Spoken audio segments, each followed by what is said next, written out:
All right. Very good. Well, good morning, everybody. Thank you very much for joining us. My name is Alan Richardson, managing broker here at Maximum Realty and Realtor Partners. And this is our weekly real estate backstory. We kind of going to go over the comings and the goings of everything happening in the real estate market here in the Atlanta area. My lovely bride, my wife, she is actually rescuing me at the moment. I have some things that I needed to kind of get done, and I didn't get them done. So she's off picking up papers for me. So you're kind of stuck with me this morning. So I want to kind of start off by just having a little bit of a general conversation about Zillow and really talking about what they're doing right now. So Zillow has a brand new thing, their new AI powered search to help assist buyers. And while I'm not like yay Zillow, that my point isn't there. My point is that when you poll buyers, the number one thing that buyers want from us is help finding their home. And we keep seeing where over the past 20 years, 10 years especially, the number of buyers that find their home online as opposed to through their real estate agent or provided by the real estate agent.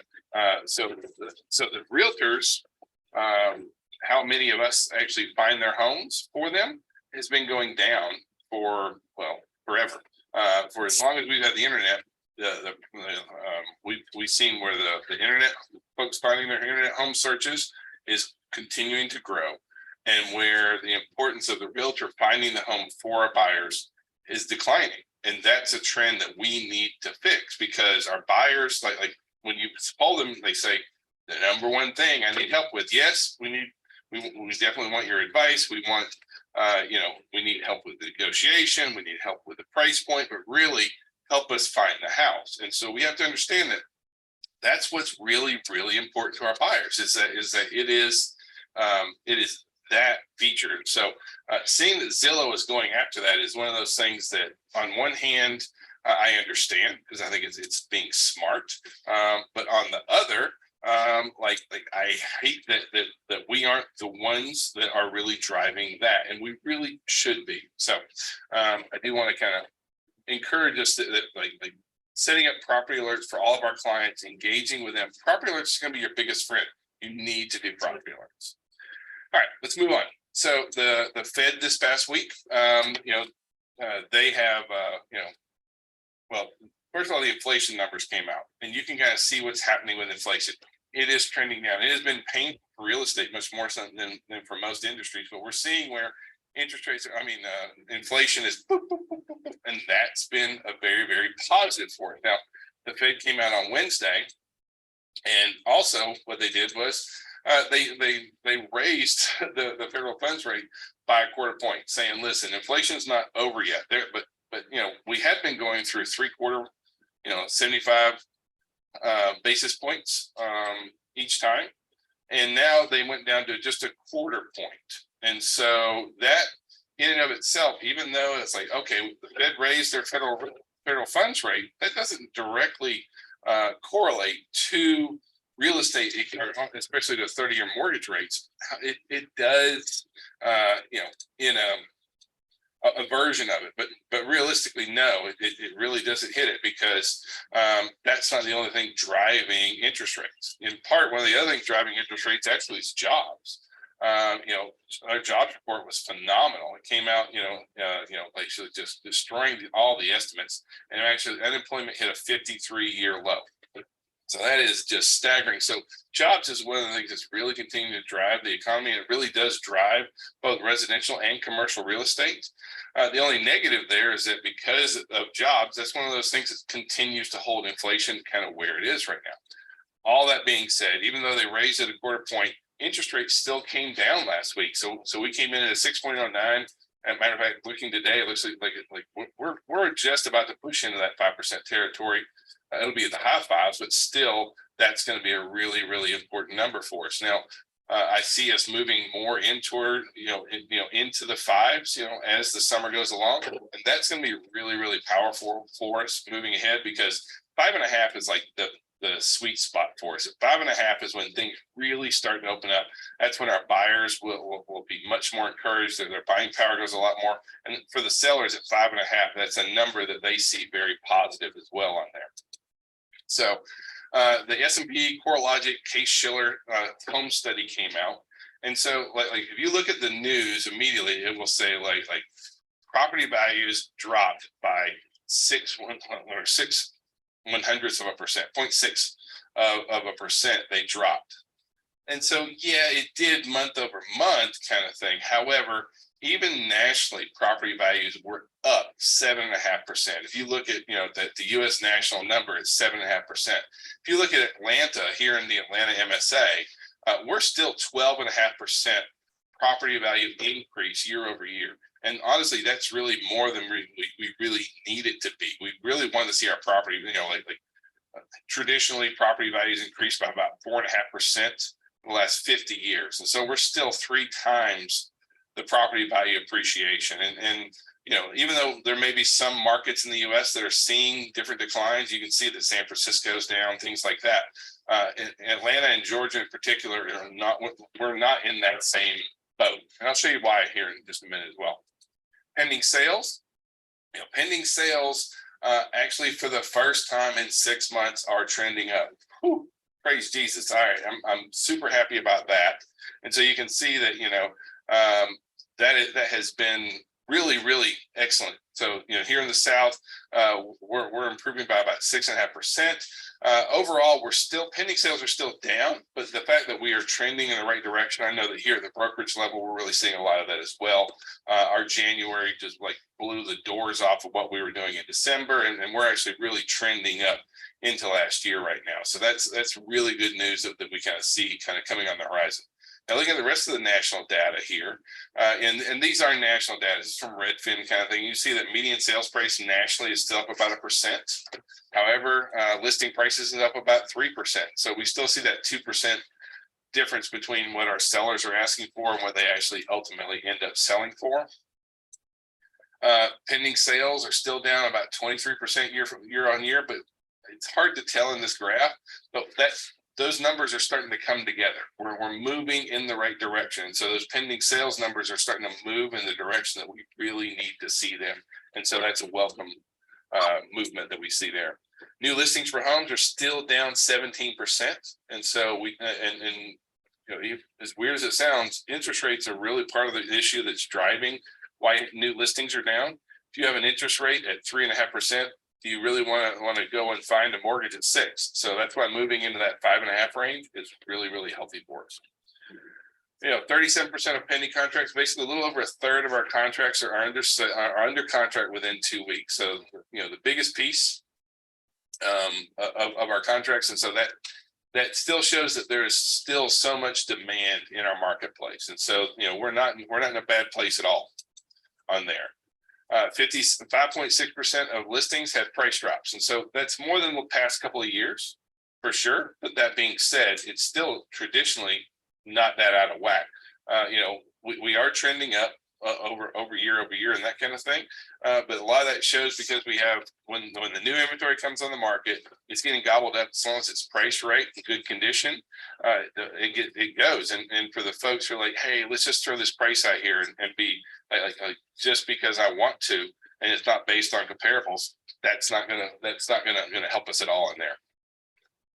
So the National Association of Realtors went out and they've been polling and doing a lot of questions. They found that the share of young adults living at home has actually been declining for the past few years. You can kind of see that the rented going down. We're seeing where more and more folks are, especially for our first time buyers, are living at home, and it's because they're trying to save up money. And so when you start talking to millennials and they say, has inflation affected your home buying plans? We need to understand that yes. And so what are they doing about it? So the first is they're saving more for homes. About 60% of our buyers are planning on saving more for the houses kind of thing. Now, interesting, another third are planning to spend more than they expected. And I think that there's some reality that has to come with that. Of that, I think everyone wants, I'd love to have that 5-bedroom house on the lake for $100,000. It's just not realistic. And we have to understand that they're so much better off to actually be buying than renting. The average net worth for a buyer is like 40 times greater than the average net worth for a renter. So we need to understand that, about a third of the folks have delayed their home buying their plans, and we still see a lot of millennials are planning on buying a fixer upper. The challenge there is not a lot of fixer uppers to be had. And so, there are big concerns about purchasing a home, especially for millennials right now. The biggest concern they have is making major repairs. And so it's interesting when a lot of millennials would like to buy a fixer up, but their biggest concern is making major repairs. So the data kind of contradicts itself a little bit right there. But for us, being able to have good resources of people that we trust that we can share with our clients, that's a really important feature. Another 40% of our millennials are worried about the hidden costs of home ownership. So really explaining what's going on in home buying and all the hidden fees and that kind of stuff. Another 39% is about affordability out there. And so, these are concerns that we have to make sure that we're keeping in mind when we're dealing with especially with our millennial buyers. So the biggest barriers to home ownership, interest rates. And we've known that's been the story of our lives for the past year, basically, is that the interest rates have been too high, homes have been too expensive. Now, the expensive part, we're not looking at property values dropping. And so we need that our folks just understand that, for those millennials that has been sitting in the background, licking their lips, thinking this is 2006, 2007, like, waiting for them home values to drop. It's not going to happen. So, if you'd like to wait a year, you could buy the same house for a little bit more money is really what we're looking at. And so, one of the things that I found very interesting on this survey here was that about 37% of our buyers were concerned about qualifying for a mortgage. And that is really not that hard, and so just actually going through the process of buying or getting a mortgage, that's very intimidating. So understanding that and having lenders who are very good about working and engaging with our millennials. 28% of our millennials are worried that the market is competitive. That and don't get me wrong, as a buyer, you would always like to be the only person in the market buying, and there was no competition. That's just not reality. It's not what we're really seeing happening in the marketplace. When you buy a home sight unseen, about half of our millennials would buy a house that they'd never seen, as long as it had a great price point or it was new construction. And so I found that to be kind of interesting because of all the buyer groups that are willing to buy a home sight unseen, that's the one that's the most likely to. So I don't ever think you should buy a home sight unseen personally, and I'm never going to encourage a client to do that. Now, what are their deal breakers? The deal breakers are pretty normal for millennials as well as for other buyers, right? Like number one's mold, and then number two is an unsafe neighborhood, roof, foundation, termites, pests. Now, termites is one of those things that I think is more of an education thing because it's not about if you have termites, it's more about, especially here in Georgia, it's about when you're going to have termites kind of thing. So at some point, you're probably going to be getting termites. And so just getting them early before any damage is held, that's the big deal right there. So now, how much over asking price would you offer for your dream home? And they went and they pulled both boomers and millennials in here. And so 14% of millennials would pay $100,000 or more for the dream home. Boomers, on the other hand, they would pay nothing. They're not going to pay $100,000 more. And so I just found I thought that was quite interesting that our millennials are willing to spend more for the homes that they really want for that dream home out there. Now, the areas where owners are reaching 9 years of tenure, this is an important number because if someone has been in the home for 9 to 10 years, that's how long the average sale happens. Pre-COVID, it was 5 or 6 years, and it's been around the 9-10 year mark ever since post-COVID. And so homes that what areas of the country have more homes? Well, the darker blue, the better it is. And so here in Georgia, about 17% of our homes have been owned for up to 9 years. At the same time, we Atlanta and Georgia in particular has a lot of great inbound moves. So we're seeing a net change of inbound versus outbound of about 6% in the Atlanta market, which means we have 6% more people moving in than we have moving out. And that's a really good position, all through COVID. Even pre-COVID, Atlanta and Georgia in particular has been a very positive net flow. And so you can see that, the darker blue the area is, the better off it is. And so when people refer to the Sun Belt, guess what that is? You can see that there's more people moving into the Sun Belt than moves out, and more people are moving out from up north and from California, things like that, than have been moving down south. And so, overall, as far as like by state, Georgia is the 6th greatest state or highest percentage of net migration. And so that's a really great place. And when we look at why is Atlanta, why is Georgia doing better than other states, especially coming out, as the housing market moves forward, well, we got more people moving here. So that's just one of the things that helps us keep property values going, keeps our market really active, really, really good. At the same time here in Atlanta, CoStar went out and started finding out that, some of our apartments are actually starting to decline. We've been building, especially in the Atlanta market, there's somebody building an apartment all the time right now. And so you can see that the apartment demand is actually on the decline. And I'm kind of excited about that because I want people to go buy houses. And honestly, high-end net rent growth has turned a little bit negative. And so, and that just to me shows that it's some of the price pressure, because even though we saw property values increase for the last, couple of years, we've seen rents increase even greater, because not only do you have to pay, what would be that property owner's mortgage, but you also have to pay them enough to be able to own that property and for them to make a little bit of money and profit on there. And so we're seeing where that there's actually a lot of pressure on there, which I believe bodes well for housing in Atlanta moving for the long term.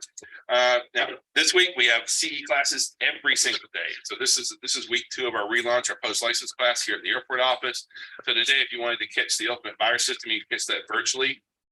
Tomorrow we have next level business planning over in the Noonan office, and that's an in-person class. Back on Wednesday is another virtual class where I'll be doing it's our ultimate listing system on Wednesday here. Well, virtually it's going to be the easiest one. The class is sold out here. Thursday, my bride is going to be teaching Code of Ethics, our promise of professionalism. She's going to be in person at our Conyers office. And then Friday is going to be another virtual class, Take Me to Close and Show Me the Money. And so really that's kind of us. I hope you guys have a really great week. If I can be of any kind of service, call, text, smoke signals. Thank y'all. Bye.